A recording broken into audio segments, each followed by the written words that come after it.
Intricate Devo.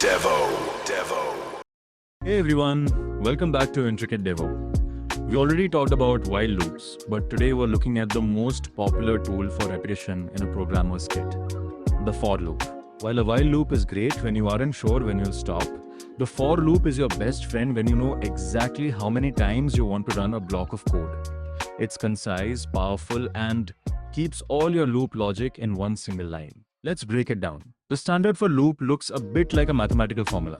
It uses three specific statements inside the parentheses to control the action.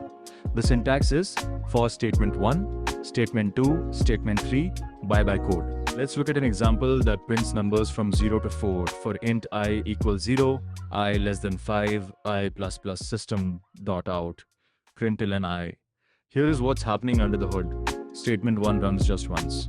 It sets our starting point, int I equals 0. Statement 2 is the condition. Java checks, is I less than 5? If it's true, the code inside the braces runs. Statement 3 runs after the code block is finished. Here, I++ increases a number by 1. The loop repeats the cycle, check condition, run code, increment, until I reaches 5 and the condition becomes false. It's clean, efficient, and very hard to mess up. But what if you aren't counting numbers? What if you are dealing with a list, like an array of items? Java has a specialized version called the for each loop, or the enhanced for loop.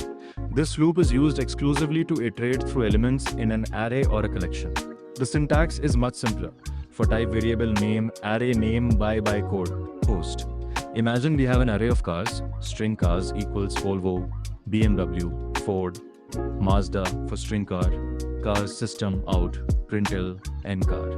Instead of managing a counter like I, Java automatically goes through the array and assigns each item to the variable car one by one. It's way more readable and significantly reduces the chance of making a mistake. When to use which? So here is the rule of thumb. Use the standard for loop if you need the index, the number, or if you want to skip certain items like incrementing by 2. Use the for each loop whenever you just need to look at every single item in a list. It keeps your code clean and easy for other developers to read. And that is how you master the for loop in Java. You now have the power to handle datasets of any size with just a few lines of code.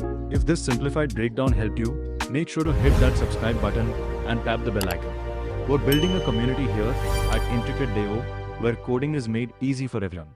Don't forget to share this video with your fellow students and leave a comment below. Which loop do you find easier to write? The standard for or the for each?